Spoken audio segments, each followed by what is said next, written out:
Terdengar Bapak. Benar ya, baik. Ya, perkenalkan saya Apoteker Rihan yang pada kesempatan siang hari ini akan berdiskusi mengenai materi untuk kebutuhan teman-teman PKPA-nya. Nah, untuk materi saya pada siang hari ini tentang feasibility study atau studi kelayakan.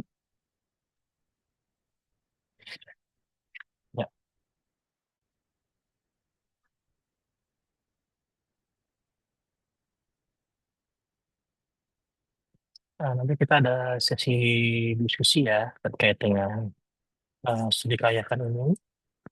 Baik, studi kelayakan atau feasibility study itu hubungannya dengan apa ya aspek kebutuhan ataupun eh, pengolahan usaha gitu ya. Jadi calon tempat usaha itu kita kaji dulu apakah ini layak atau tidak, atau dilanjut atau disudahkan gitu ya. Nah, untuk mengawali terkait dengan studi kayak itu, ini kegiatan untuk menilai ya suatu rencana pendirian usaha itu layak untuk dijalankan, dilihat dari berbagai aspek. Aspeknya apa saja? Ada aspek legal ya, legal dan bangunan, pasar, teknis, finansial, manajemen, dan hukum tentunya. Nah, tujuannya adalah nah, kita itu kan pengen usaha apotek ini. Apakah apotek kita ini dibutuhkan oleh masyarakat secara tidak? Kemudian lihat dari keuangan kita, ya apakah apotek ini modal sendiri atau ada investor gitu ya. Nah, kekuatannya itu seperti apa? Kemudian eh, strategi operasionalnya mau bagaimana? Apakah mau dibuat 24 jam atau tidak gitu ya. Kemudian yang utama adalah mengurangi risiko adanya kegagalan dari usaha apotek itu sendiri. Nah, ini dasar hukum yang perlu diperhatikan. Ya, ada Undang-Undang Nomor 17 Tahun 2023 tentang kesehatan, di mana ini statusnya menggantikan Undang-Undang Nomor 36 Tahun 2009. Adapun pokok perubahan pentingnya bahwa untuk di bidang apotek itu diklasifikasikan sebagai fasilitas pelayanan kefarmasian. Kemudian perizinannya itu melalui OSS RBA, ya, One Single Submission dengan berbasis resiko. Kemudian penyelenggaraan kefarmasian wajib dilakukan oleh apoteker. Kemudian adanya pengawasan obat diperkuat melalui Badan Pengawasan Obat dan Makanan dan sistem pelaporan yang digital gitu ya. Kemudian tentang peraturan pemerintah nomor 51 tahun 2009 tentang pekerjaan kefarmasian, di mana apoteker ini wajib memiliki STRA dan SIPA. Kemudian apoteker ini sebagai penanggung jawab penuh di apotek. Ya, jadi apotek nggak ada apoteker tuh nggak bisa berdiri gitu ya. Kemudian ada tenaga kefarmasian lain atau tenaga teknis kefarmasian yang dapat membantu operasional apotek. Nah, dua aspek ini yang menjadi pokok utama dalam pendirian perizinan apotek gitu ya. Kemudian PMK nomor 14 tahun 2021 tentang standar kegiatan usaha dan produk pada penyelenggaraan perizinan berusaha berbasis risiko di sektor kesehatan. Pokok pengaturannya adalah pendirian apotek menggunakan NIB, kemudian ada sertifikat standar melalui OSS RBA.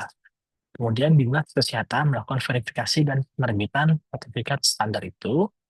Nah, kemudian ada perubahan terbaru eh, awal bulan ini ya, atas penerapan dari peraturan pemerintah nomor 28 tahun 2025 ini di bulan April kalau nggak salah rilisnya, yang menggantikan PP nomor 5 tahun 2021, di mana untuk apotek itu sendiri ada di KBLI nomor 47721, peruntukannya adalah perdagangan eceran barang dan obat farmasi untuk manusia di apotek. Nah, yang menjadi pembedanya adalah bahwa untuk apotek itu dia memiliki resiko tinggi, ya meskipun dia UMKM memiliki resiko tinggi, di mana salah satunya adalah di bidang lingkungan hidup. Nah, jadi yang versi terbaru ini OSS-nya untuk SPPL ataupun persetujuan lingkungan hidup itu terbitnya tidak otomatis lagi, namun melalui pengajuan meskipun prosesnya melalui amdal.net itu secara online, ya, namun ada proses pengajuan di situ.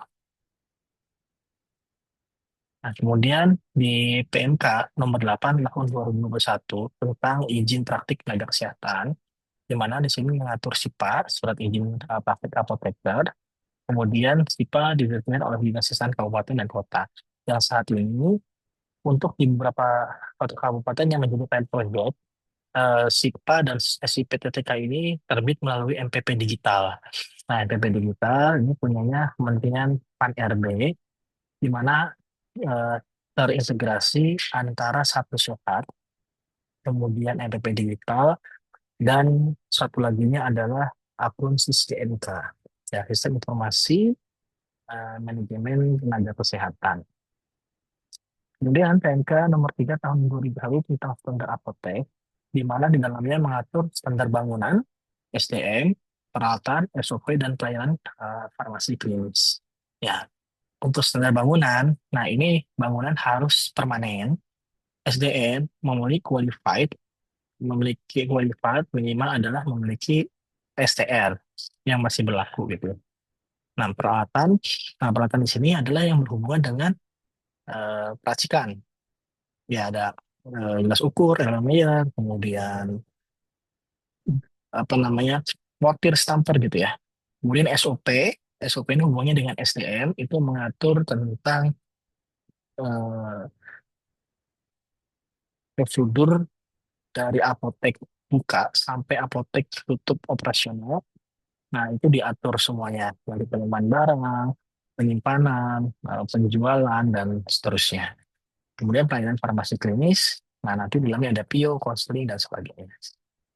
Kemudian standar ruangan itu minimal memiliki ruang pelayanan obat, ada ruang penyimpanan obat jika tempatnya terbatas, ya, atau jika memang ada space bisa buat buffer stok ataupun di gudang. Kemudian dengan meja konseling, kemudian sistem dokumentasi dan pelabelan obat. Kemudian PMK nomor 24 tahun 2022 tentang rekam medis elektronik. Nah, ini saat ini apotek sudah terhubung ke Satu Sehat. Ya, jadi dari Satu Sehat masing-masing tenaga kesehatan itu pengajuan izin praktiknya dan apoteknya itu sudah terhubung di sini. Ya, di satu, di mana untuk apoteknya sendiri ini harus didaftarkan melalui sistem MK. Ajuannya itu harus menyertakan persetujuan bangunan dan gedung atau PBG atau dulu namanya IMB. Nah, ini ke Dinas Kesehatan. Namun, persyaratan-persyaratan ini itu ada kebijakan di wilayah masing-masing ya. Nah, nanti itu bisa ditanyakan langsung di Dinas Kesehatan Kota atau Kabupaten tempat rekan-rekan nantinya akan berpraktik ataupun membangun apoteknya. Kemudian dokumentasi resep itu boleh berbentuk digital. Nah, ini kalau kita kenal sekarang ada Kimia Farma Mobile untuk eh, penembusan resep gitu ya, atau ada Halodoc dan sejenisnya. Kemudian terkait dengan peredaran obat-obatan, nah ini ada peraturan BPOM yang terbaru nomor 20 tahun 2025 tentang C2OB atau cara distribusi obat yang baik. Nah, di mana ini menjamin mutu dan integritas obat dan atau bahan obat sepanjang jalur distribusi menyelaraskan dengan perkembangan teknologi dan risiko distribusi modern. Artinya, eh, secara teknis aturan ini bahwa penerimaan obat baik reguler maupun khusus itu harus ditandatangani dan diterima oleh apoteker. Maka apoteker dituntut hadir ya di sarangan kefarmasian, khususnya di apotek, selama operasional apotek ini berjalan, gitu ya. Nah, kemudian ada dasar perhitungan terkait dengan eh, studi kelayakan ini sendiri. Pertama, kita ada istilah BEP atau Break Even Point. Ya, kelihatan nggak ya? Bentar.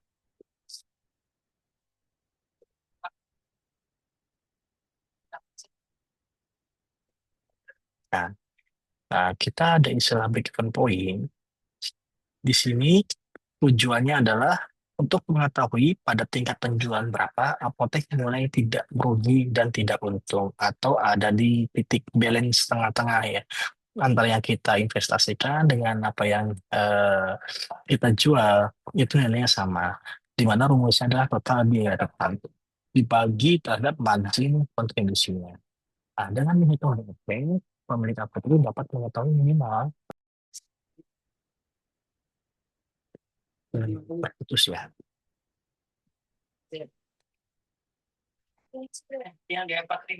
Oke, lanjut ya. Nah, dengan menghitung BFP, pemilik apotek ini dapat mengetahui minimal target omset yang harus dicapai per bulan atau per tahunnya agar tetap bertahan gitu ya, tetap buka apoteknya. Nah, dalam rencana apotek, BFP membantu menentukan berapa banyak resep, produk nutrisi, atau transaksi harian yang harus dijual untuk biaya untuk menutupi daripada biaya tetap. Nah, biaya tetap itu sewa tempat, kalau tempatnya sewa, kemudian gaji karyawan, listrik dan sebagainya. Dan biaya variabel terkait dengan pembelian obat, kemudian perbekalan farmasinya, embalas apa namanya plastik obat dan lain-lainnya. Nah, kemudian di ROI.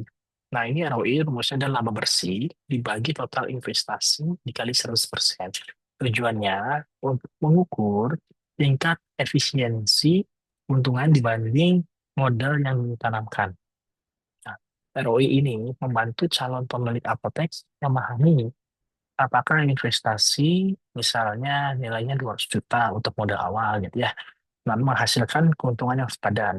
Dalam konteks apotek, nah ini ROI itu dihitungnya dalam tahun untuk menilai apakah keuntungan bersih yang diperoleh sudah layak dibandingkan dengan modal yang dikeluarkan. Nah, kemudian ada istilah IRR, Internal Rate of Return. Nah, ini tingkat diskonto yang membuat NPV-nya sama dengan nol. Nah, tujuannya menentukan tingkat pengembalian internal dari investasi. Jadi terhadap uang yang kita investasikan itu seperti apa.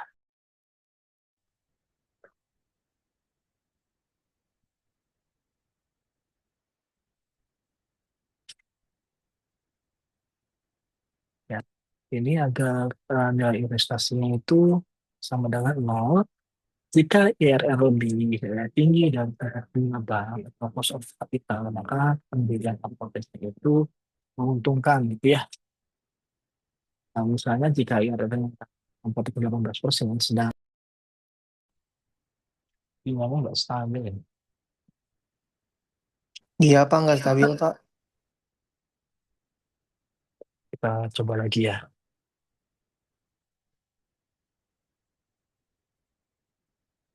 Nah, ini eh, kita bicara dari IRR lebih tinggi dari tingkat bunga bank atau cost of capital, maka pendiriannya itu menguntungkan.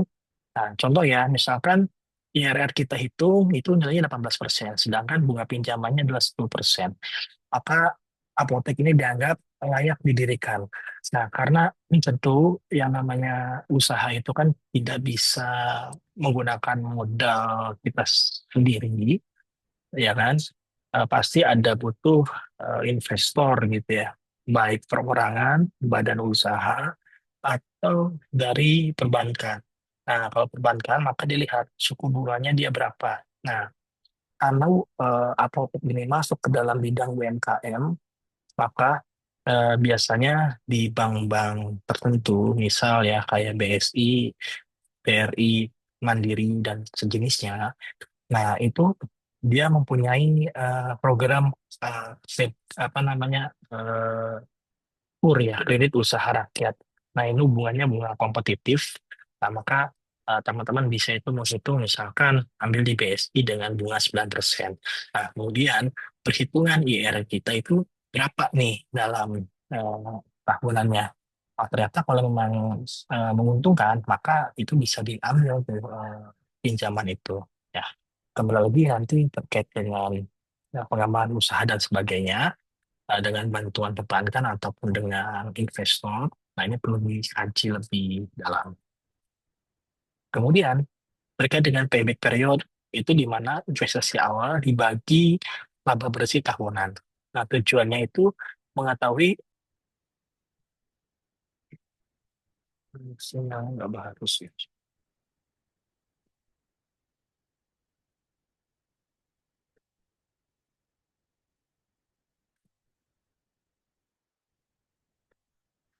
Oke, kita coba lagi ya. Ya, tujuannya itu untuk mengetahui berapa lama waktu yang diperlukan untuk mengembalikan modal investasi awal. Contoh, kita berinvestasi modalnya adalah 500 juta. Ini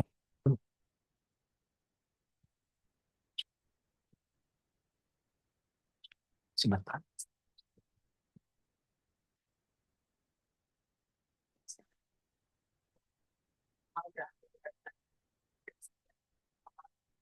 Sebentar ya, saya ganti jaringan dulu.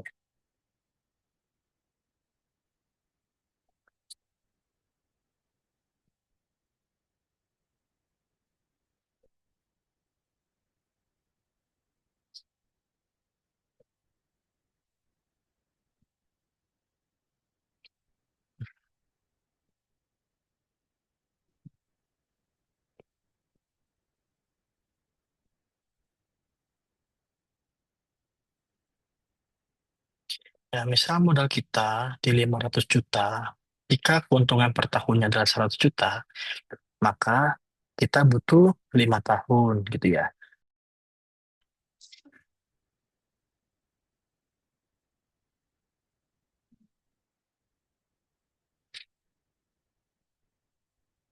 Nah, jadi kalau misalkan dalam setahun kita hasil perhitungan laba bersihnya adalah 100 juta, maka PP-nya kita adalah 5 tahun. Nah, dalam pendirian apotek, PP ini memberikan gambaran berapa lama pemilik modal harus menunggu hingga modal awal kembali sebelum benar-benar memperoleh keuntungan bersih. Nah, ini juga biasanya digunakan untuk pembukaan cabang berikutnya gitu ya, atau merenov apotek lebih besar lagi. Kemudian terkait dengan gross profit margin ataupun GPM, di mana laba kotor dibagi omset dikali 100%. Tujuannya ini untuk mengukur kemampuan apotek menghasilkan laba kotor dari penjualan. Misalnya rata-rata diambillah 25%.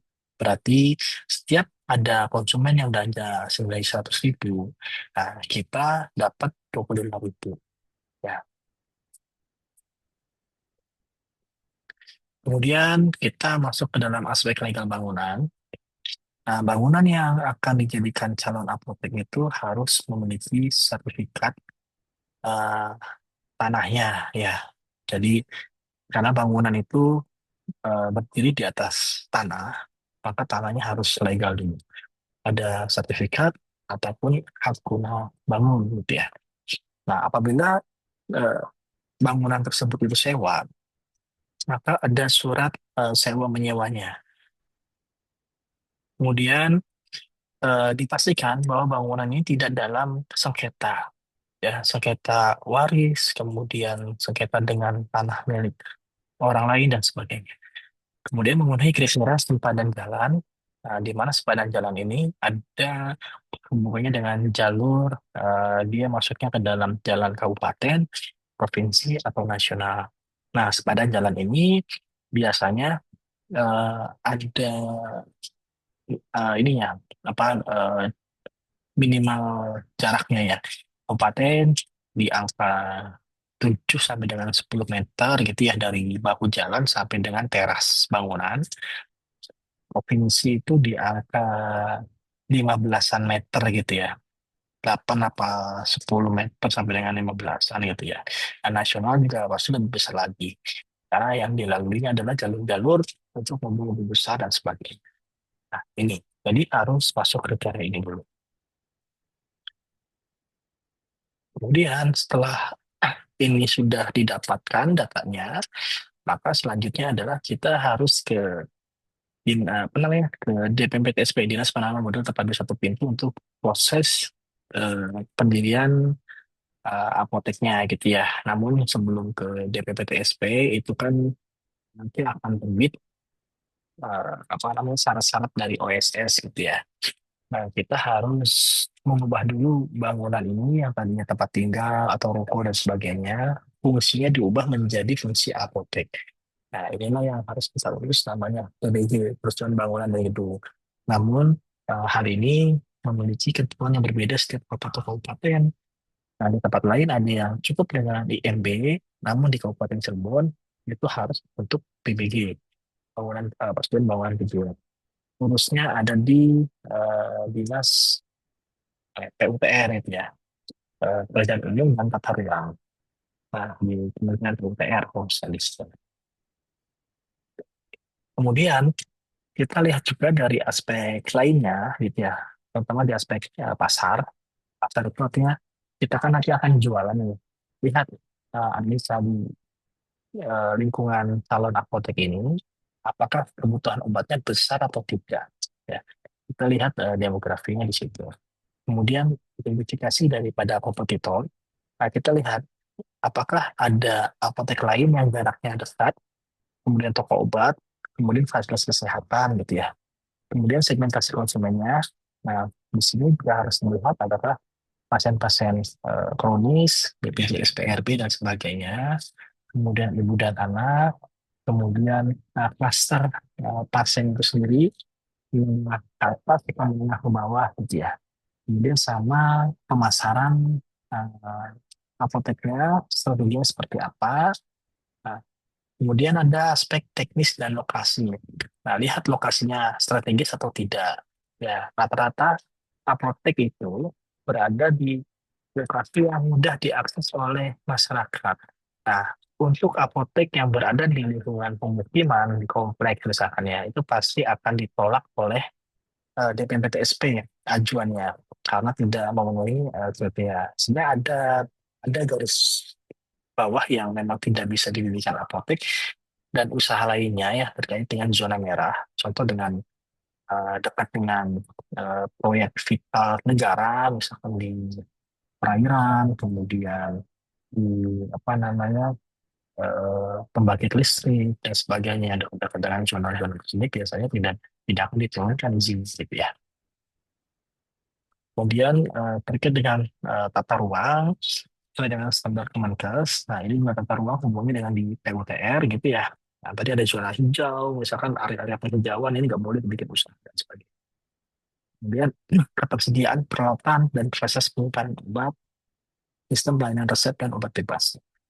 Kemudian aspek finansial. Nah, ini estimasi biaya investasi awal terkait dengan apakah bangunan yang akan kita gunakan itu perlu renovasi atau tidak. Kemudian alat-alat yang dibutuhkan, etalase dan sebagainya, apakah kita akan buat custom atau beli second dan sebagainya. Kemudian stok obat kita mau berapa banyak nih SKU-nya, 1.000, 2.000, 3.000 item gitu ya. Nah, ini juga pasti akan berhubungan dengan modal awal yang akan kita keluarkan. Kemudian biaya operasional bulanan terkait gaji, listrik, kemudian pembelian obat gitu ya. Nah, ini juga perlu dipertimbangkan. Kemudian ada proyeksi pendapatan dari penjualan obat dan layanan, dan kemudian analisis BEP yang memang di awal ini perlu dikaji. Nah, untuk bisa memastikan itu semua, kita bisa buat analisis sederhana dengan analisis SWOT ya, di mana SWOT ini ada strengths, itu adalah kekuatan. Nah, kekuatan kita, contoh apotek milik apoteker sendiri, kedua bangunannya milik sendiri gitu ya, sehingga dari biaya sewa itu bisa diminimalisir gitu, efisien. Nah, kemudian lokasinya strategis dekat fasilitas umum, rumah sakit, puskesmas, pusat perbelanjaan, dan sebagainya. Nah, itu contoh untuk kategori strength atau kekuatannya. Nah, kemudian weakness atau kelemahannya, misal, oh ternyata apoteknya berada di lokasi kompetitor gitu ya, kompetitif. Ada 3 atau 4 apotek yang berdiri di tempat atau calon apotek kita dibangun. Kemudian kompetitif terhadap harga jual. Nah, ini juga bisa menjadi faktor-faktornya. Ya, kemudian dari segi internalnya bisa jadi, oh modal kerja kita terbatas nih, anggarannya sekian. Nah, itu juga bisa menjadi salah satu kelemahan. Kemudian bicara tentang opportunity. Nah, bicara opportunity ini bicara peluang. Oh, dengan modal yang terbatas, ternyata masih ada peluang nih. Ternyata ada rumah sakit ataupun puskesmas yang dekat dengan apotek. Nah, kemudian dilihat dari demografinya, oh ternyata padat penduduk. Nah, oh nggak apa-apa deh, ada 4 apotek yang sudah berdiri, tapi jumlah penduduknya besar nih. Nah, pasti adalah omsetnya sekian, sekian, sekian. Nah, itu juga peluang. Kemudian, ancamannya seperti apa? Nah, itu juga perlu dikaji. Misalkan terkait dengan perizinan, nah apotekernya ternyata sisa setahun. Nah ini juga kan perlu apa namanya, perlu diperbarui lagi ketika sudah berdiri, pasti nanti akan diajukan lagi dan sebagainya. Gitu ya. Dan terakhir kita akan ada diskusi dan latihan pembuatan studi kelayakan. Nanti teman-teman bisa diakses ya di Google Drive. Ini sudah saya cantumkan. Nanti saya akan kirimkan datanya ke perwakilan dari teman-teman ya. Nanti ada di tempat saya ada Mbak Clarissa. Nanti saya cek ke Mbak Clarissa untuk mencoba latihan pembuatan studi klien. Nah, contoh untuk dokumen studi kelayakan yang saya buat terkait dengan pendirian apotek ini memang di luar kimia akademik. Karena kalau di dalam kimia farma itu pasti maksudnya banyak yang dinilai gitu ya. Karena ini sifatnya sederhana, maka kita buat seperti ini. Nah, ini contoh proyek yang sedang berjalan, saat ini sedang menunggu rilisnya PBG. Nah, ini adalah contoh untuk bangunan calon apotek di mana, nah ini yang warna hijau putih ini adalah bangunan yang akan dijadikan apotek. Nah, ya, ini saya susun dan kembali lagi proposal ataupun dokumen studi kelayakan ini peruntukannya bukan untuk siapa-siapa ya. Ini peruntukannya untuk kita sendiri ataupun investor yang akan menjalankan bisnis apotek untuk menilai apakah ini layak atau tidak, apakah ini prospek atau hanya apa animo saja gitu ya, kayak apa ya, hype doang gitu ya, terus baik untuk bisa dikaji. Jadi nanti bisa dibuat latar belakang. Kalau untuk diri sendiri nggak perlu ada latar belakang, nggak apa-apa gitu ya.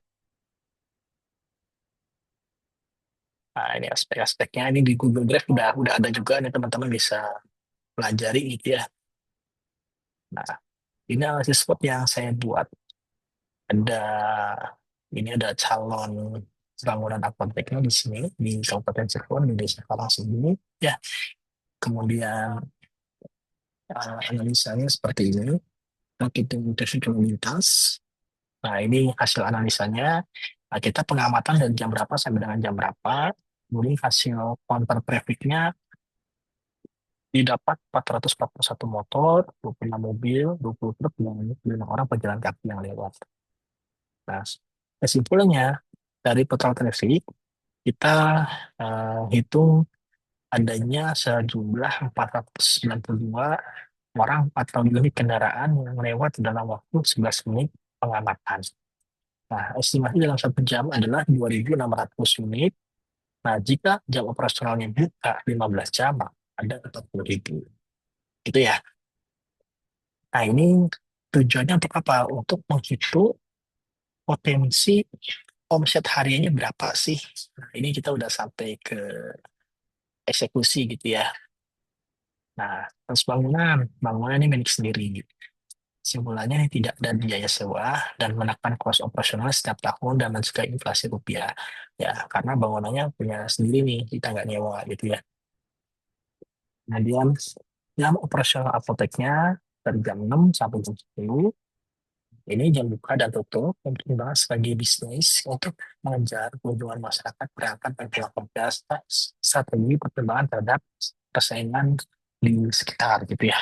Nah, ada apotek yang buka jam 8, jam 7, tutup jam 9. Nah, maka karena kita apotek baru, maka kita harus mencuri stok dan mengakhiri operasional juga lebih lama dari pesaing gitu ya. Kecuali kita apotek berdiri sendiri gitu ya. Nah, apotek lain jaraknya sekitar 3 kilo, orang itu is oke, aman gitu ya. Tapi kalau misalkan kompetitif, nah ini ada perlu pertimbangan jam operasional. Kemudian daya beli. Nah, ini untuk tempat yang saya kaji itu rata-rata 35 sama dengan 120.000 per orangnya. Nah, ini bisa dilihat dari mana? Bisa dilihat dari pola konsumen masyarakat belanja. Misal ada Indomaret atau Alfamart di sekitar calon apotek kita. Kita amati saja. Nah, rata-rata masyarakat itu belanja di Indo atau di apa atau di warung itu berapa sih nilainya. Nah, itu kita bisa ambil asumsi ya karena retail dan kebutuhan pokok gitu ya. Nah, kemudian eh, kesimpulannya adalah nah dari traffic, nah kita asumsi apotek baru itu trafficnya antara 0,1 sampai dengan 0,3% saja, sehingga nilai minnya tengah-tengahnya adalah 0,15. Sehingga perhitungannya adalah 40.000 traffic kendaraan setiap hari ini dikali dengan 0,15%. Ketemulah 60 pelanggan per hari. Ini estimasi awal ya untuk apotek buka ini eh, apa namanya minimal dapat seginilah 60 orang lah seharinya kunjungannya gitu ya. Nah, kemudian kita bicara modal kerja. Nah, modal kerja ini tergantung kemampuan dari rekan-rekan gitu ya. Misalkan diambil 200 juta modalnya termasuk bangunan, ya termasuk obat-obatannya dalamnya dan sebagainya. Nah, ini diversifikasikan untuk modal obat dan bukan habis pakai dan beban operasional untuk 6 bulan pertama. Karena kita harus punya cadangan cash gitu ya untuk 6 bulan pertama apotek ini buka. Tujuannya agar ketika apotek ini masih belum bisa menghidupi karyawan ya, maka kita harus pakai dana cadangan gitu ya. Kemudian dari SDM, nah ini juga ada apoteker dan TTK. Minimal dua itu sebagai standing legalnya. Nah, SDM, nah ini beban operasionalnya mengikuti kinerja dan kemampuan yang dilakukan oleh SDM tersebut. Estimasi belanja pegawainya adalah 6 juta sampai 10 juta per bulan. Ya, karena tadi apoteker standby itu di kabupaten di angka 4,5 sampai dengan 5 juta. TTK 2 juta. Kemudian ada yang satu lagi non TTK misalnya 1,5. Nah, maka ini adalah biaya fixed cost SDM yang harus dikeluarkan setiap bulannya. Gitu ya. Nah, kemudian dari pusat kesehatan masyarakat sekitar ada puskesmas, klinik, rumah sakit, dan apotek di sekitar calon penderita. Nah, kondisi ini, nah kita tinggal lihat dari perspektif kita ya. Apakah ini sebuah peluang atau tantangan tersendiri bagi rekan-rekan yang akan mendirikan apotek? Nah, ini juga perlu dikaji. Apakah ternyata apotek sekitar itu bukan pesaing, tapi malah sebagai simbiosis mutualisme, saling mendukung satu dengan yang lainnya, ya, gitu ya. Kemudian hasil analisisnya di SWOT itu ya, kekuatannya lokasi strategis, bangunan industri, modalnya besar ya 2 juta, jangka usia panjang. Kelemahannya, nah ini banyak apotek sekitar, kemudian dia tenaga kerja relatif tetap walaupun trafficnya rendah. Ya, mau sehari dapat 300.000 ya gajinya tetap sebulan segitu kan. Nah, kecuali kita mengolah sendiri ya. Dengan TTK satu gitu ya, kita awal-awal full fight di situ misalkan. Nah, itu juga kita bisa menekan biaya operasional itu. Kemudian tingginya ketergantungan pada daya beli masyarakat. Nah, keduanya, lalu lintasnya tinggi nih, kondisi pelanggan dari penduduk dan komunitas. Area yang mungkin pada penduduk, kedekatan dengan fasilitas kesehatan, kemudian peningkatan kesadaran masyarakat terhadap kesehatan. Nah, jadi nanti segmennya bisa dirubah. Kapot itu bukan sakit, tapi kapot itu untuk mencegah terjadinya sakit. Maka yang dijual adalah produk-produk eh, suplemen kesehatan, vitamin gitu ya. Nah, kemudian kita lihat dari daya beli masyarakat. Berapa sih rata-ratanya 35 sampai dengan 120 ribu. Nah, kemudian yang masuk ke dalam ancamannya apa? Oh, ternyata harganya saling banting nih antara apotek lain. Nah, ada yang jual 5 ribu, ada yang jual 5.500, dan seterusnya. Nah, ini juga menjadi ancaman karena masyarakat kita sistem 100 perak aja, nah, dia kritis banget gitu ya. Kemudian perubahan regulasi farmasi, tentu ini juga sangat berdampak gitu ya. Salah satu contohnya tadi yang di awalnya di OSS, tiap tahun itu pasti berubah-ubah terus aspek legalnya. Kemudian potensi hadirnya jaringan apotek besar. Nah, contoh kayak K24, Kimia Farma, dan sebagainya. Nah, ketika kalian buat, nah, maka kalian itu juga harus melihat apakah itu peluang atau ancaman gitu ya. Nah, ini terkait tadi ya, terkait analisis bisnisnya untuk perhitungan BEP, ROI, dan sebagainya. Ini materinya ada semua di Google Drive saya, nanti bisa diakses itu. Nah, nanti pengenalan paket seperti itu mengkonversi pelanggannya. Dari ketik 40 ribu sekian, maka kita nggak bisa nih ambil langsung 1%-nya. Ambillah nilai tengahnya di angka 0,15%, karena ketemu 60 pelanggan. Nah, kemudian daya belinya kita asumsi rata-rata satu orang 45 ribu aja. Maka omset harian di 2.700.000. Nah, untuk omset bulanannya di bulan 81 juta gitu ya. Marginnya diambil 25%. Nah, dapatlah di 20 juta 250 ribu per bulannya. Kalau kita ada biaya operasional 10 juta, maka masih ada sisa sekitar 250 ribu. Nah, 10 juta, 10 juta 250 ribu itu adalah lebihnya gitu ya. Nah, itu rekan-rekan bisa diolah tuh untuk apa gitu ya. Untuk nambah modal obat, mau dipakai pemiliknya, atau mau ditabung buat buka cabang, dan uh, gitu. Nah, ini contoh simulasi untuk biayanya, biaya SDM, biaya operasional, tiket listrik, izin, APP, dan sebagainya. Total biaya tetapnya adalah di kita 500. Kemudian, laba bersihnya, nah, segini ya dapatnya, 8 juta plus 40 ribu. Untuk payback periodenya secara realistis, investasinya kurang lebih 200 juta nih, dengan laba bersih 8 juta 750 ribu. Maka butuh waktu berapa? 22,8 bulan atau setahun 11 bulan. Itu ya teman-teman ya. Nah, kemudian analisis sensitivitasnya terkait dengan kenaikan kunjungan atau kunjungan yang flat gitu ya. Nah, ini simulasinya bisa di 9 bulan atau di 8 tahun ya. Ini tergantung dari traffic-traffic yang eh, dialami oleh apa itu sendiri.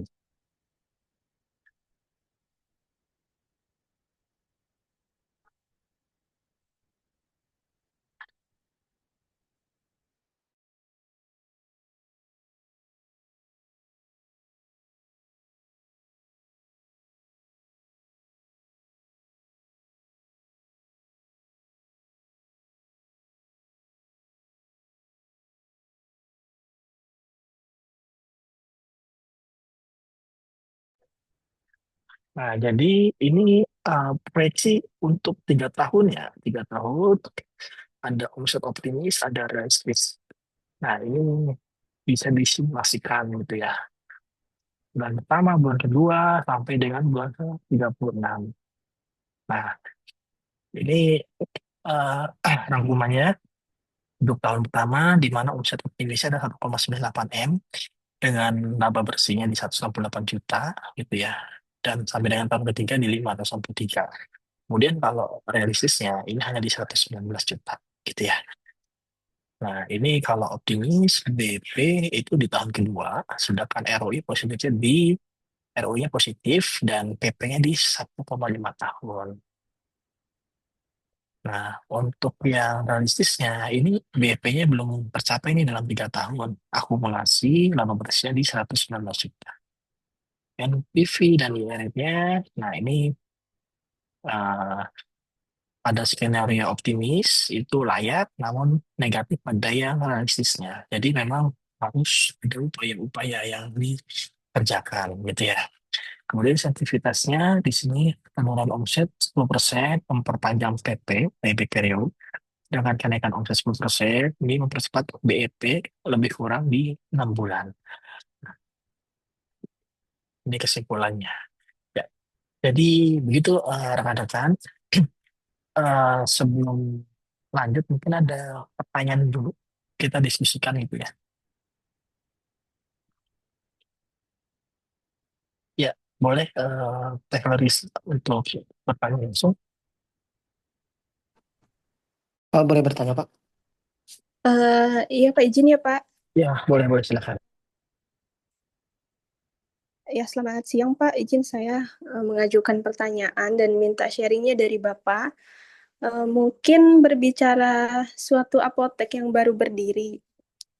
Jadi, strategi jangka panjang yang bagaimana untuk memastikan suatu apotek baru itu dapat tetap relevan dan kompetitif seterusnya. Dan nilai value apa saja kiranya menurut Bapak yang harus dan bagus ditawarkan di era telefarmasi atau digital marketing masa kini dengan pesaing marketplace juga yang banyak saat ini. Gitu. Demikian, Pak.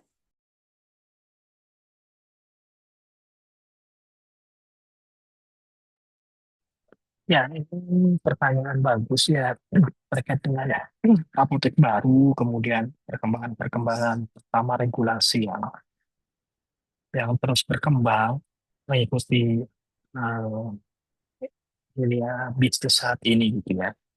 Jadi tentu yang namanya bisnis ini yang bertahan itu yang memang mau mengikuti perkembangan. Jadi agar kata struggle. Nah, kembali lagi terkait eh, apotek bertahan, apotek baru ini bisa berkompetisi, maka poin besarnya adalah di SDM. Nah, SDM itu sendiri orangnya boleh sama, tapi pengetahuannya harus tetap di-upgrade. Contoh, eh, apoteker maupun TPK-nya sering dilibatkan dalam kajian-kajian keilmuan, update informasi setiap bulannya gitu ya. Update tentang regulasi, update tentang produk knowledge-nya gitu ya. Kemudian di sisi lain kita juga peka terhadap masyarakat dan lingkungan sekitar. Kemudian faktor lainnya adalah dengan adanya media sosial, dengan adanya marketplace dan sebagainya. Nah, kita pun juga tidak boleh diam gitu ya. Kita pun juga bisa ambil bagian terhadap aspek itu. Eh, Tempat saya juga sering melakukan live streaming untuk eh, mengenalkan produk, diskusi telefarma gitu ya dengan calon calon pelanggan online gitu ya. Dan alhamdulillah ada aja yang konsultasi, ada aja yang akhirnya tertarik dan transaksi. Nah, tentu hal ini juga perlu dipatasi. Karena apa? Karena obat-obatan kan kita tahu bahwa ada aspek obat yang memang harus dibeli dengan resep dan obat yang tidak perlu menggunakan resep. Karena ini yang tidak dengan resep dokter itu masuk ranahnya adalah ranah kita nih sebagai apoteker, di mana di dalamnya kita bisa untuk melakukan semua medikasi. Nah, semua medikasi apa saja yang diperbolehkan, nah itu kan juga ketentuannya ada. Nah, maka kita juga perlu tuh untuk memperdalam dan perlu juga untuk update informasi dan keilmuan kita. Itu mungkin Teh Clarissa. Kalau misalkan ada yang kelewat pertanyaan, boleh ditanyakan lagi. Silakan. Izin bertanya, Pak. Boleh, Izin Nana, bertanya, silakan. Pak. Ya, Ya, ya. salam kenal Pak Nana. Terkait untuk, ya, salam kenal, Pak. Terkait untuk perizinan mendirikan apotek ya, Pak ya. Mm-mm. Sometimes memang banyak tantangannya, terutama terkait hal yang vital. PBG apa ya? Betul, Persetujuan betul Pak. bangunan gedung ya. Iya, itu yang saya dapatkan informasi dari para pelaku bisnis, agak sulit sekali tuh Pak untuk proses PBG, persetujuan bangunan gedung ya. Iya, yang Mm. ada instansi terkait atau dinas yang terkait, PUPR ya, pekerjaan Betul, umum betul. pekerjaan umum dan perumahan rakyat ya Pak ya. Betul, betul di Sementara situ. antusias pelaku bisnis, aduh ini bagaimana ya Mas? Katanya kita udah mempersiapkan segala sesuatunya. Jadi kadang melebihi target untuk bisa beroperasional gitu ya Pak ya. Karena kendala Betul. di PBG. Sementara tahapan atau alur-alur lainnya sudah cukup terpenuhi ya Pak ya. Mm-mm. Nah, bagaimana untuk regulasi seperti ini gitu. Sementara yang saya ketahui informasi dari Dinas Kesehatan mungkin ya barangkali salah mohon koreksi di apa tidak diperkenankan untuk beroperasional ya Pak ya sebelum semua tahapan alur perizinannya rampung. Ya, bagaimana Pak menyikapi hal semacam ini? Terima Ya, kasih Pak. baik. Ya, kebetulan Pak Nana saya juga di bidang organisasi profesi juga Pak.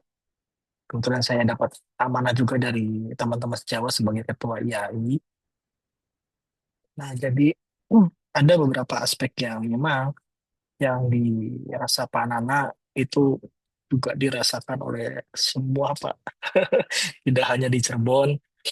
Nah, ada di Majalengka justru harus adanya SLF, Sertifikat Layak Fungsi, dengan nilai nominal yang tidak rasional, 30 juta Pak, untuk SLF, dan itu hanya berlaku 5 tahun. Di Kabupaten Cirebon itu tidak berlaku, hanya saja di PBG. Nah, ini lihat nggak ya, saya izin share screen. Nah, dari tadi contoh studi kelayakan yang saya kaji, Pak, nah ini bukan bukan apa ya, bukan teori yang saya sampaikan, tapi memang real prospek yang saya kerjakan di luar pekerjaan saya di Kimia Farma, Pak. Nah, ini untuk IPR dan kemudian juga terkait dengan PBG. Nah, ini sudah berproses dan sudah turun, namun posisinya memang tinggal menunggu rilisnya PBG. Nah, ini secara data demikian, Pak. Nah, ini nanti dalam PBG itu kan ada nomor registrasinya ya, Pak ya. Nah, ini waktunya memang macam-macam, Pak. Ada yang 3 bulan, ada yang 6 bulan, ada yang setahun gitu ya. Maka kita pun perlu adanya kerjasama dengan konsultan di bidang eh, arsitektur, Pak. Karena mengingat proses PBG ini ada keterlibatan dari arsitektur untuk membuat rencana bangunnya, Pak. Meskipun bangunnya sudah ada, itu perlu ada kajian karena di PBG ini kita harus upload dokumen ke dalam SIMBG yang namanya Sistem Informasi Manajemen Bangunan dan Gedung, di mana di dalamnya itu ada beberapa aspek, termasuk aspek kelistrikan, kemudian aspek plumbing dan jaringan internet, Pak. Nah, jadi memang nanti di situ ada digambarkan area penghijauan dan sebagainya. Nah, saya sendiri itu kurang paham fungsinya untuk apa, karena bangunan yang disewa, bangunan yang sudah ada, ya begitu adanya, namun ketika untuk masuk ke dalam PBG, itu semua harus diadakan gitu, Pak. Nah, lama tidaknya di PBG itu ada namanya TPABG, Tim Profesi Ahli Bangunan dan Gedung. Nah, ini TPABG itu independen, Pak. Dia itu biasanya dari perguruan tinggi di bidang teknik sipil. Nah, kalau di Cirebon ada dari ITB, kemudian ada dari UGJ gitu ya. Nah, itu personil-personilnya. Jadi cepat tidaknya tadi Pak, karena apa namanya dijadikan satu untuk pelaku usaha baik industri besar maupun kecil, syaratnya itu. Namun saya dengan Bupati Cirebon Pak Imron sudah melobi bahwa untuk apotek di Kabupaten Cirebon itu disederhanakan kembali, dan alhamdulillah poin-poin seperti rekomendasi di Sub, Damkar, LH itu sudah tidak ada Pak. Jadi hanya ada untuk PUTR saja PBG ini, dan yang lainnya tidak ada, dan BPJS Kesehatan gratis Pak di Kabupaten Cirebon. Nah, kemudian terkait dengan menyikapi dan sebagainya, memang kembali lagi, pertama kalau kita bangunannya sewa, maka kita perlu kasih pengertian Pak ke pemilik bangunan bahwa apotek itu bukan bisnis yang bisa langsung buka seperti kita sewa untuk jualan makanan ataupun ini ya, F&B lah, food and beverage gitu ya. Hari ini sewa, Kasih besok pemahaman kita, dulu ya Pak ya. Kasih iya pemahaman dulu ya berarti. Iya. betul. Hari ini kita sewa, kita reno, selang 2-3 hari kita langsung jualan gitu. Apotek itu nggak bisa. Maka pada saat kalau kita bangunan sewa itu, kita kasih pengertian dulu ke pemilik. Bapak Ibu, saya membuka usaha itu. Proses waktu kerjanya adalah 3 bulan. Nah, 3 bulan ini untuk apa saja? Nah, tadi ada proses yang harus dikaji dari aspek pemerintahan, ya, kemudian dari SDM-nya, kesiapan dan sebagainya.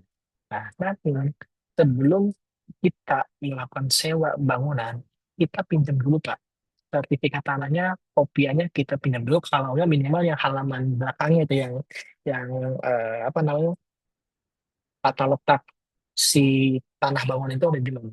Karena apa? Ini harus dicek di DPMPTSP. Apakah ini masuk area hijau, area zona merah, dan sebagainya. Nah, itu agar kita tidak dirugikan.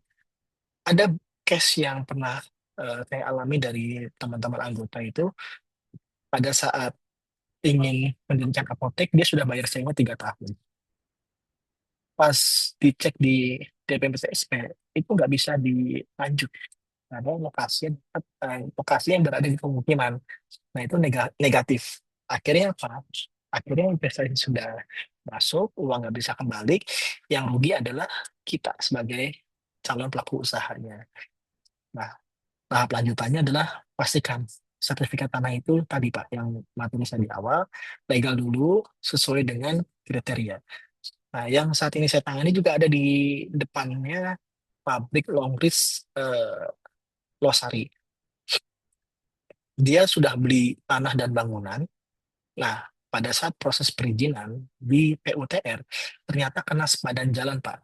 Jadi, bangunannya ketika kepotong dengan sepadan jalan kurang lebih 15 meter, sisa 2 meter aja, Pak. Nah, itu tidak bisa diapa-apakan karena aturannya demikian. Nah, yang dirugikan adalah ya teman-teman pelaku usaha, calon pelaku usaha. Karena Iya posisinya betul. bangunannya akhirnya nggak bisa diapa-apakan gitu kan. Nah, itu juga perlu dipertimbangkan. Jadi, lama tidaknya terkait dengan perizinan, juga terkait dengan revisi yang terjadi di TPABG, Pak. Nah, maka perlu adanya eh, rekan konsultan yang memang bisa dipercaya dan bisa diajak progres reportnya seperti apa. Mengingat tadi, kita bisa berjalan sendiri, namun tetap pada saat penguploadan dokumen dan sebagainya, ini kita butuh arsitek karena memang regulasinya demikian sih Pak.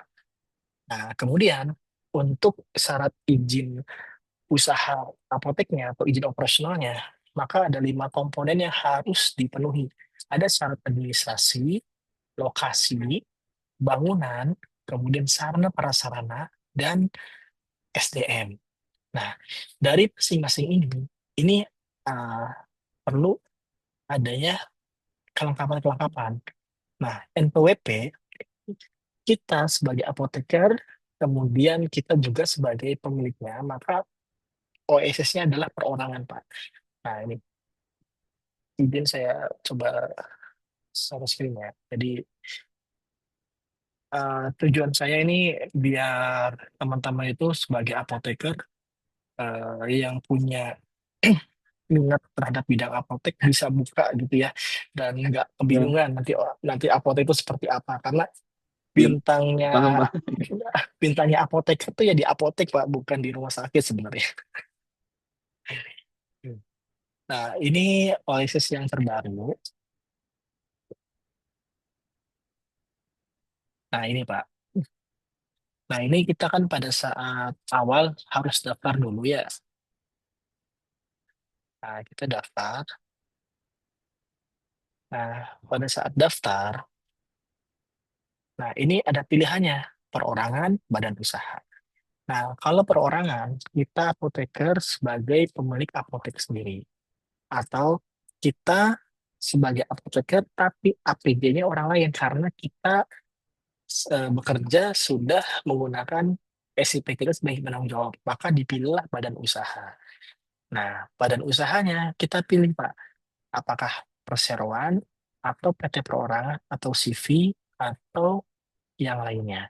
Nah, umumnya apotek itu milihnya di sini Pak, di PT Perorangan dengan pajak 0,5% per tahun. Nanti proses pembuatan PT Perorangannya itu kita masuk ke dalam sini Pak, AHU. Nah, ini kita buat di sini. Nah, nanti pilihlah, ada di sini namanya AHU Perseroan Perorangan. Nah, di sini.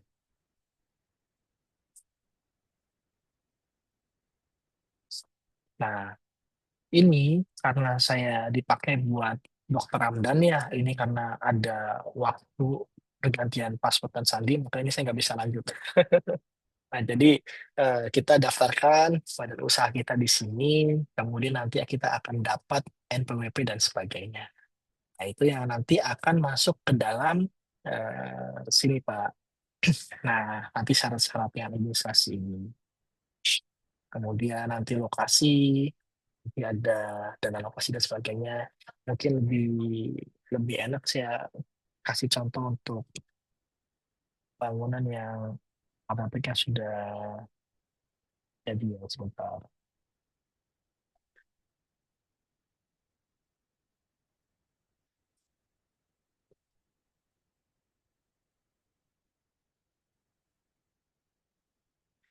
Nah, ini Pak. Ini saya sekali lagi. Nah, ini punya sejawat saya dari Indramayu, kita di daerah Gempol.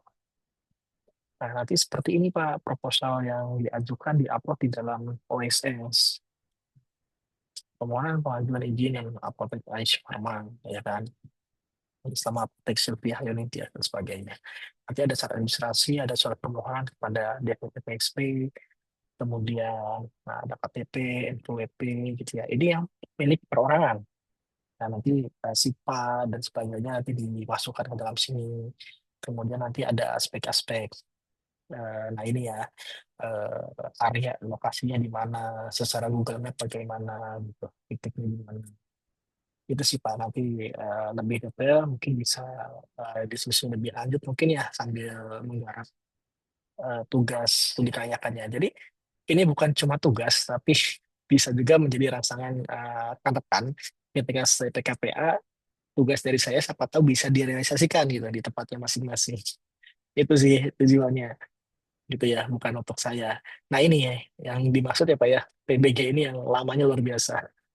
Ini punya Mbak Silvi itu kurang lebih 2 bulan sih Pak. Ini 2 bulan. Tadi yang punya Anugerah Farma itu 3 bulan. Dokter Ramdan itu hampir setahun. Jadi macam-macam Pak masalahnya. Iya ada yang sampai setahun lebih ada. Ya, betul Pak. Jadi memang perlu pada saat pemilihan konsultan uh, arsitektur itu juga dilihat dari rekam jejak, kemudian keterlibatan secara khusus ya dengan dinas PUTR-nya seperti apa. Saya itu juga menentukan sih Pak. Ya mudah-mudahan sih Berarti di tempat lain tidak seperti itu Pak. tadi Bapak katakan menarik sekali melobi kepala daerah bisa jadi ya Pak. Kalau memang ada kendala buat mitra mitra usaha Ya, gimana tuh Pak? jika melaporkannya ke organisasi profesi, misalkan ya Pak ya. Ya, bisa Nah, Pak. Nanti bisa oh, disampaikan ke organisasi profesi. Kemarin kita juga bikin event pengobatan massal, Pak.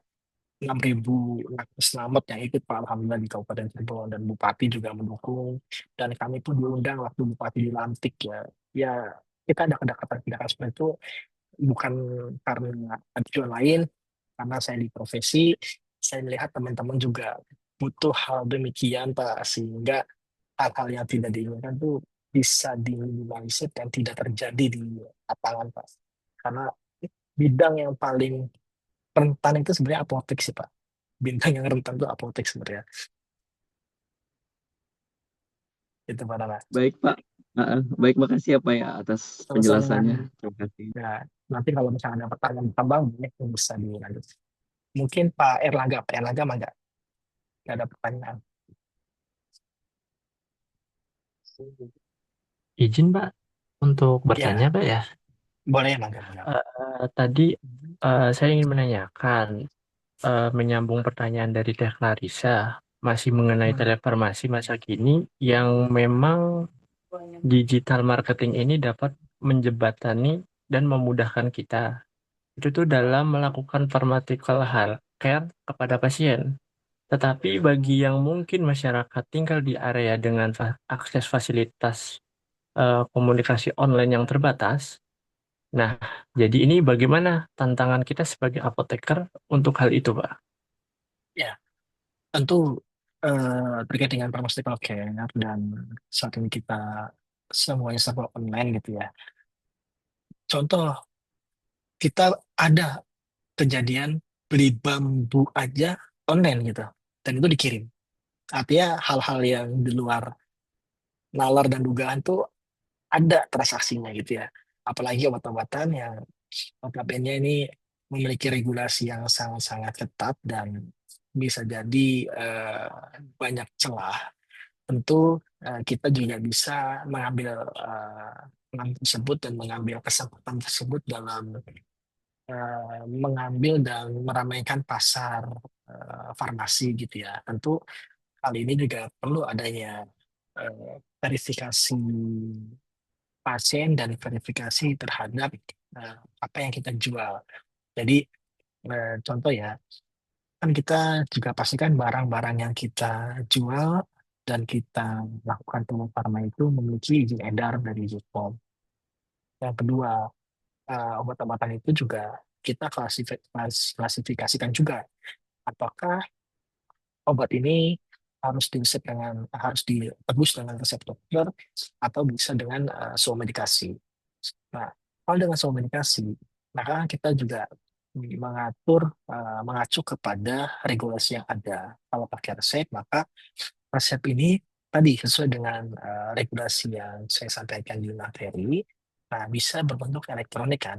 Nah, yang penting secara elektronik ini legal secara aspek-aspek keresepannya. Karena resep ini kan juga lihat kita ada kajian-kajiannya, kajian administrasi, kajian eh, farmaseutis, kajian klinis gitu ya. Nah, secara administrasinya dulu, kita lihat dokternya benar nggak. Kalau misalnya Pak Erlangga praktik di rumah sakit dan ada apotek yang menjadi jejaring, nah itu juga bisa sebenarnya Pak untuk dilakukan telefarma. Misalkan di rumah sakit instalasi farmasinya kosong, nah bisa disupport dengan apotek jejaring atau rekanan. Nah itu untuk resep elektroniknya bisa dibuatkan sistem atau mungkin bisa by WA dan sebagainya sederhana seperti itu sih, Pak. Atau misalkan ada penjualan unit khusus yang memang eh, menjangkau masyarakat luas gitu ya. Nah ini juga contoh kayak misalkan penjualan vitamin, penjualan eh, krim kecantikan dan sebagainya. Nah, ini kan perlu adanya penanganan khusus. Nah, pengaturan-pengaturannya terkait dengan standar pelayanan operasionalnya dan sebagainya itu juga prosedur-prosedur tersebut juga perlu disiapkan Pak ketika terjadi sesuatu hal, maka ini eh, bisa diminimalisir dan kejadian-kejadian yang tidak diinginkan juga bisa dihindari. Ini saya pernah nanganin kasus seperti ini sih, Pak.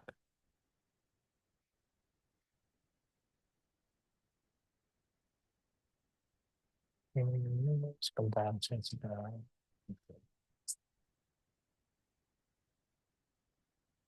Ini saya di share screen. Nah, ini yang maksud saya tangani demikian, Pak. Jadi ada pasien yang datang ke sebuah apotek. Dia mengeluhkan sakit perut di bagian bawah.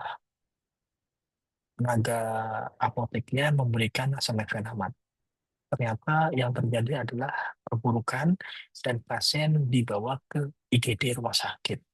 Ada kolik gitu ya, ada shock anafilaksis. Ternyata pasien ini memiliki eh, alergi terhadap efek samping obat, alergi terhadap asam mefenamat, sehingga munculnya DRP, drug related problem. Dan kebetulannya lagi bahwa si ibu ini anaknya adalah cepat panjang urusannya akhirnya, itu ganti rugi dan sebagainya. Nah, hal ini bisa dihindari sebenarnya ketika kita memiliki SOP, standar operasional prosedur yang ditaati dan diterapkan oleh semua. Nah, salah satunya adalah dokumen somedikasi. Nah, dokumen somedikasi itu kita bisa tangani itu ketika ada yang swamed. Nah, nanti kan ada persetujuan konsumen. Nah, itu bisa ditangani secara langsung atau secara elektronik. Nah, maka dokumen-dokumen itu yang tadi saya bilang bahwa apotek ini rentan sekali, gitu kan, rentan sekali diusulin gitu ya, dicailin.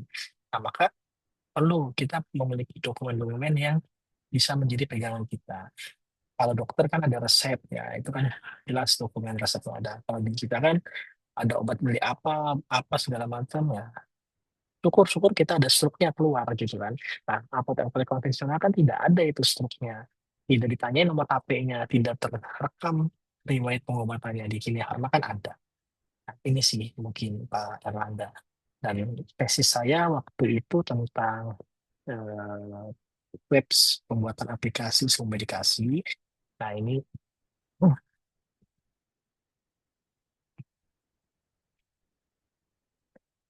ini uh, saya izin bukakan ya untuk sebagai pembelajaran.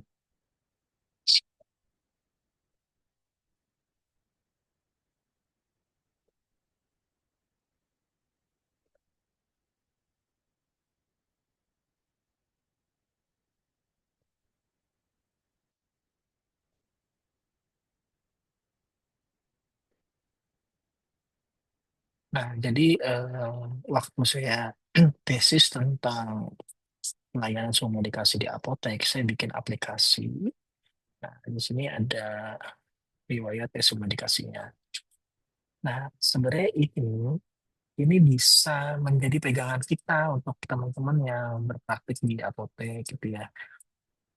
Nah, jadi nanti ada nama apoteknya, nama pasiennya, nomor telepon pasiennya, kemudian gejalanya berapa hari dan sebagainya. Dan ini nanti dokumen ini bisa menjadi pegangan kita. Nah, nanti pasien tanda tangan, APJ-nya tanda tangan juga. Nah, ini adalah dokumen yang digunakan untuk komunikasi antara pasien dengan apotekernya, dengan asistennya, ya sesuai dengan kaidah-kaidah yang ada gitu loh. Jadi hal-hal yang tadi saya sampaikan sampai ke ranah hukum karena ada DRP, ya efek samping obat, ini bisa dihindari karena pasien sudah mendapatkan penjelasan obat dan sebagainya dan pasien setuju ini. Sedangkan kasus yang tadi itu dia nggak punya bukti, hanya sebatas CCTV dan misalnya ini tidak bisa dipegang. Kalau bekerja seperti itu kan sudah yakin hasilnya tanda tangan. Nah, itu mungkin Pak Fernanda. Kalau dari ini saya. Wah, Pak, aplikasi dari tesisnya sudah diimplementasikan ya, Pak? Sudah, nanti kalau misalkan mau coba, saya akan share juga ya menurut Teh Clarissa.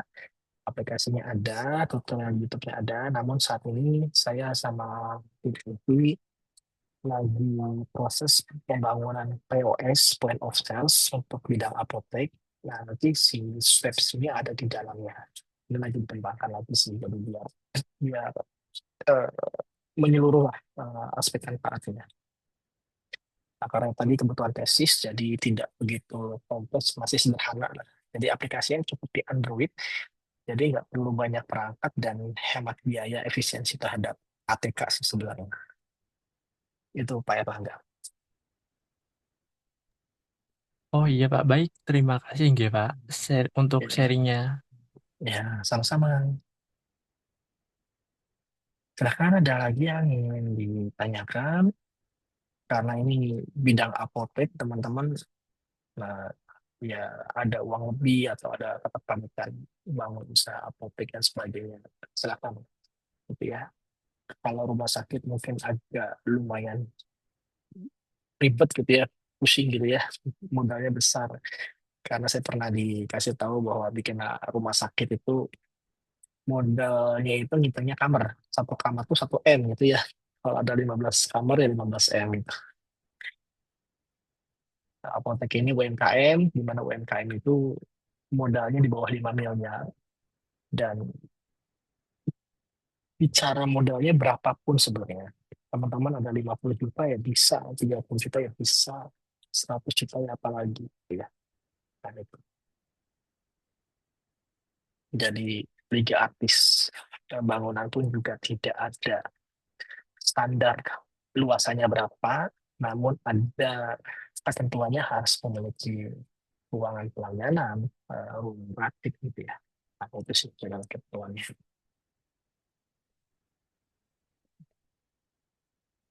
Silakan jika ada pertanyaan selanjutnya. Boleh boleh izin bertanya lagi Pak? One question more. Boleh, Pak Nana, boleh, Boleh. boleh. Mau 10 juga boleh, mau lanjut Japri juga boleh. Iya, mohon maaf. Nah, seperti apotek dengan apa? Jaringan terbesar misalkan ya Pak ya. Nah, kan ada misalkan kepemilikan apa? Investasinya oleh investor asing. Itu Ah, perizinannya ya. katanya langsung ke pusat ya, ke Kementerian Kesehatan. Jadi Dinas Kesehatan Kabupaten atau Kota tidak bisa, maaf ya Pak ya, tidak bisa Ini berperan apa-apa. besar gitu untuk perizinan apotek dengan skala besar itu ya, yang investornya from asing. Gimana Pak? Ini biar lebih jelas Pak Ya, ya. Makasih baik, Pak. Pak. Jadi sebenarnya untuk apotek ini, negara kita sudah mengatur sedemikian rupa agar tujuannya apa? Agar tujuannya ini bisa dimanfaatkan dan dipergunakan untuk 100% masyarakat Indonesia, Pak. Sejatinya kan demikian. Diaturlah di KBLI nomor 47721 penjualan obat-obatan di apotek untuk manusia, gitu ya. Nah, dan ini masuknya UMKM. UMKM namun dengan tingkat risiko tinggi. Kenapa masuk tingkat risiko tinggi? Karena yang dijual adalah obat-obatan. Nah, obat-obatannya kan banyak ya. Ada yang obat-obatan warung, bahasa bahasa marginalnya gitu ya, bahasa orang-orang jalanannya, sampai mau jual narkoba pun bisa nih kita. Cuma lingkupnya UMKM. Nah, karena UMKM ini, maka pemodalnya adalah PMDN ya dalam negeri. Ketika ada investor asing masuk 1 rupiah pun, nah ini langsung otomatis akan ditolak atau hilang status ininya Pak, investasinya. Jadi istilahnya negatif investment. Nah, kasus Kimia Farma yang terjadi saat ini itu karena ada pemodal asing masuk ke kita, sehingga ini tingkatannya tidak lagi di kota atau kabupaten tempat apoteknya berdiri. Larinya adalah ke tingkat eh, pusat yang terlibat di dalamnya ada Kementerian BUMN, Kementerian Kesehatan, dan Kementerian Investasi. Nah, tiga ini yang prosesnya cukup panjang diskusinya karena kita tidak dikaji maka investor lain udah ngantri tuh Pak. Saya pernah main ke rumahnya Ibu Siti Fadila, mungkin ada yang kenal, mantan Menteri Kesehatan. Nah, waktu demo Undang-Undang Nomor 17, saya sempat di Muslim Satu Indonesia karena main ke mendukung rezim. Nah, jadi saya diskusi panjang itu Pak dengan Bu Siti Fadila. Saya main ke rumahnya sama teman-teman, ya kita diskusi bareng, makan bareng segala macam di rumahnya. Dan beliau ini menyampaikan bahwa kita tidak bisa menolak adanya perubahan-perubahan yang ada. Harus ini juga harus yang tidak bisa dibendung karena hubungannya global. Dan rumah sakit salah satu yang sudah banyak yang ngantri membuka di Indonesia dengan modal-modal asing, salah satunya penguatan John F. Kennedy. Jadi Yayasan Kennedy itu dia sudah di kementerian sudah udang listing gitu Pak. Jadi ketika yang disahkan, nah ya bola investor itu rumah sakit swasta yang harusnya profitable untuk kita. Nah, kita yang kerjanya doang gitu, pemilikannya bukan punya kita. Nah, pun apotek saat ini kan betul demikian. Kalau ini perlu dikaji, maka pasti ya nanti teman-teman Pak Nana buka apotek, sebelahnya apotek dari Singapura, yang notabene tadi Pak Erlangga menanyakan tentang apa namanya e-commerce gitu ya, obat-obat yang dijual dengan online. Nah, kita aja udah mati dengan adanya Shopee. Warung-warung kecil aja udah mati dengan adanya Indomaret gitu ya. Nah, sekarang Indomaret punya pesaing, yaitu Warung Madura gitu ya. Lokal pride gitu ya, Warung Madura walaupun kecil 24 jam non-stop, lampunya paling terang walaupun cuma sepetak gitu ya. Nah, apotek saat ini emang demikian Pak. Nah, Kimia Farma ini saat ini belum ada satupun apotek baru yang terbit izinnya. Yang terbit izinnya dengan status PMA. Adanya hanya perpanjangan izin saja dan itu perlu prosesnya panjang dengan dilakukannya konseling. Nah, konseling itu adalah pemeriksaan-pemeriksaan terkait aspek legal, baik dokumen dan fisik gitu ya. Nah, itu sih Pak. Nah, tetap Dinas Kesehatan Kota Kabupaten terlibat karena apa? Karena dibutuhkan berita acara pemeriksaannya. Berita acara pemeriksaan karena Kemenkes tidak bisa datang langsung. Nah, Kemenkes itu punya perwakilannya di kota dan kabupaten yaitu Dinas Kesehatan, maka yang melakukan visitasi dan pengecekan bangunan dan aspek-aspek sarana 5 dokumen tadi lah, administrasi, kemudian lokasi, sarana prasarana, kemudian SDM, nah, dan selanjutnya, nah itu dipastikan sama Dinkes. Nah, nanti ada muncul daftar teknis memenuhi syarat, tidak memenuhi syarat dan sebagainya. Nah, hasil itu nanti dilakukan konsinyering di Kementerian Kesehatan dengan BUMN, Kemenkes dan investasi. Yang biasanya nanti di satu tempat, nah itu nanti akan melakukan cek Pak. Daftar teknisnya benar apa enggak, sesuai apa tidak dan sebagainya. Dan itu masih berlaku dan masih berjalan sampai dengan saat ini. Hanya untuk yang perpanjangan apotek saja, perpanjangan dan pergantian apoteker penanggung jawab. Untuk yang baru, jujur memang belum ada Pak. Karena tadi ya negara juga tidak bisa meskipun oh ini punya BUMN ini punya punya punya pundi-pundi negara ya keuangan negara tapi enggak karena kondisinya demikian itu juga tidak bisa sih Pak. Itu panjang banget Pak dan Prosesnya itu panjang yang ya Pak. Iya. panjang Pak, lebih Iya. lebih kompleks daripada PBG di kita Pak. Jadi Dinas Kesehatan Kabupaten atau Kota akan menunggu instruksi aja Pak ya dari Betul, Kementerian Kesehatan untuk melakukan visitasi ya Pak ya. Kurang lebih betul, seperti itu ya Pak ya. Heeh. betul. Nanti kan kita melakukan pengajian karena pun OSS-nya di dinas nggak kebaca Pak OSS kita Pak karena langsung ke Kementerian Pusat Pak. Itu sih Pak. Iya baik Pak. Mudah-mudahan arah kesananya dipermudah ya Pak ya Amin, amin Pak. oleh pihak-pihak yang terkait. Heeh. Ya, Permudah terima, prosesnya. Terima ya, kasih Pak. ya, Amin. terima kasih Pak Nana. Oh iya, belum lagi sekarang kita bersaing dengan apotek merah putih ya, apotek desa itu. Kementerian Koperasi Desa itu target-target pembukaan apotek desa juga ini kan masif banget kan. Konsultannya adalah Kimia Farma sebenarnya saat ini. Jadi ya tetap kita bersaing juga tuh dengan desa juga yang berbisnis dengan rakyatnya. Entahlah seperti apa nantinya. Karena itu kajian-kajiannya juga cukup panjang. Ya, pada akhirnya sih kita akan seperti itu sih Pak. Ya, itu teman-teman ada pertanyaan selanjutnya.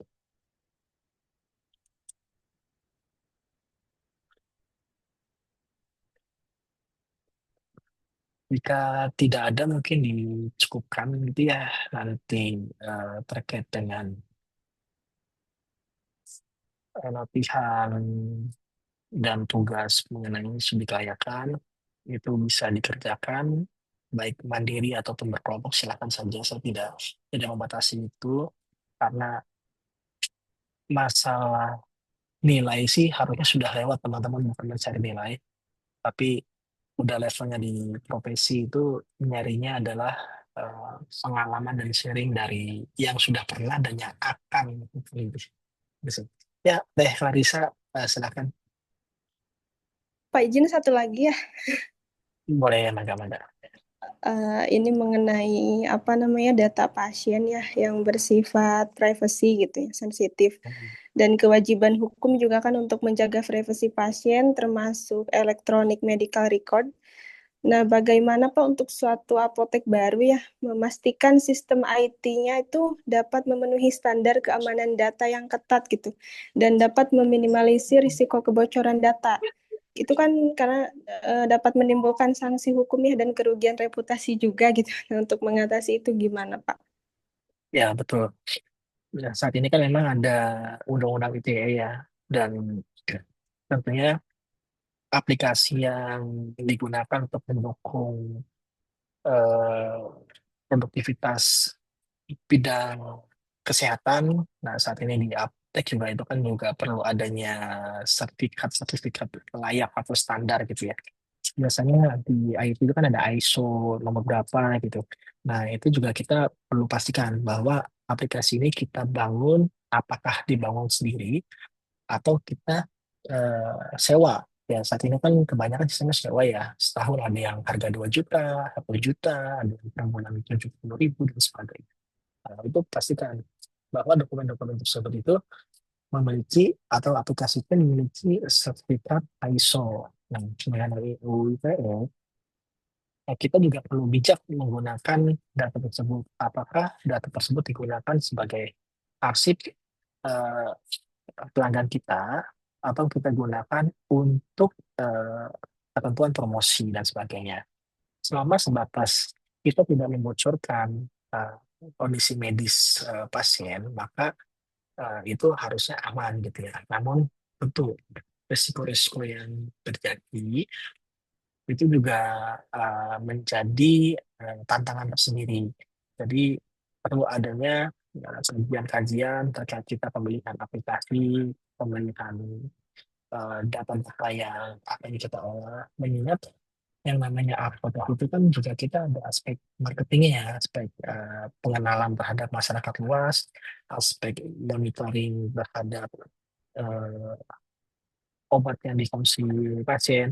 Kalau kita tidak meminta data minimal nomor HP, kita akan sulit nih memonitornya. Karena monitoring itu juga ada di dalam pekerjaan kita nih. Ya, monitoring efek samping obat, kemudian monitoring lainnya. Nah, itu juga tetap perlu dan terhubung ke pelanggan. Itu sih Teh.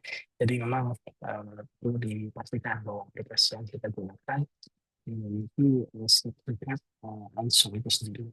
Kalau kimia tanaman kita pakai konsultan dari Telkom ya awalnya.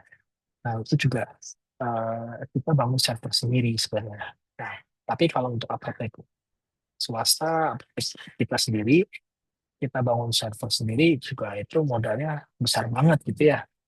Kalau dimasukkan ke dalam biaya operasional, nggak akan tutup, sejujurnya nggak akan tutup.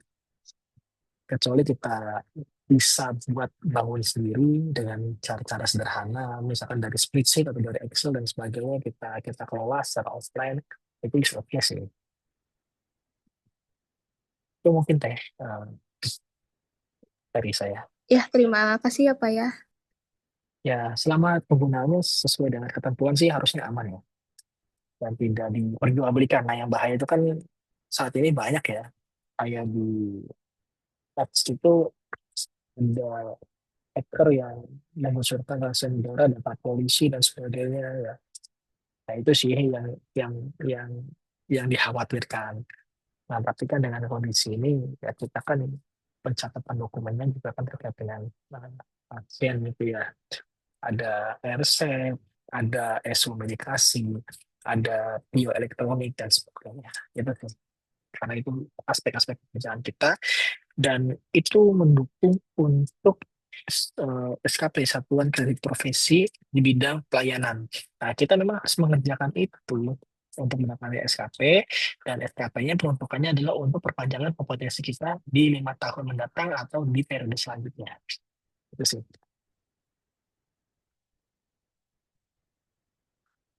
Baik, ada lagi?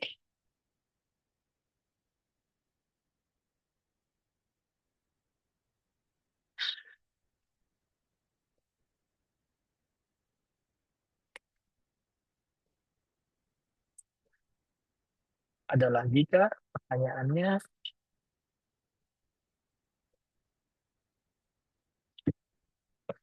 Kalau tidak ada, saya cukupkan gitu ya.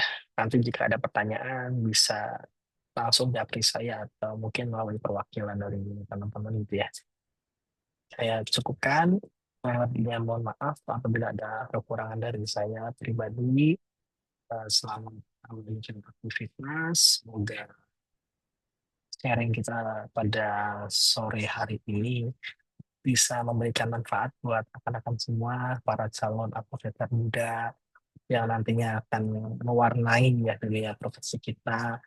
Ada yang mungkin bidangnya di apotek, bidangnya di rumah sakit, bidangnya di influencer dan sebagainya. Itu saat ini kan dunia bergerak terus gitu ya. Perkembangan-perkembangan sangat-sangat pesat. Nah, itu juga silakan rekan-rekan ambil bagian itu, mau di industri, mau di pabrik, mau bikin kosmetik sendiri. Banyak teman-teman yang kita juga bikin kosmetik sendiri, jadi influencer dan sebagainya gitu. Ya, baik ya, terima kasih teman-teman, rekan-rekan, teman sejawat. Nah, kurang lebihnya mohon maaf. Assalamualaikum warahmatullahi wabarakatuh.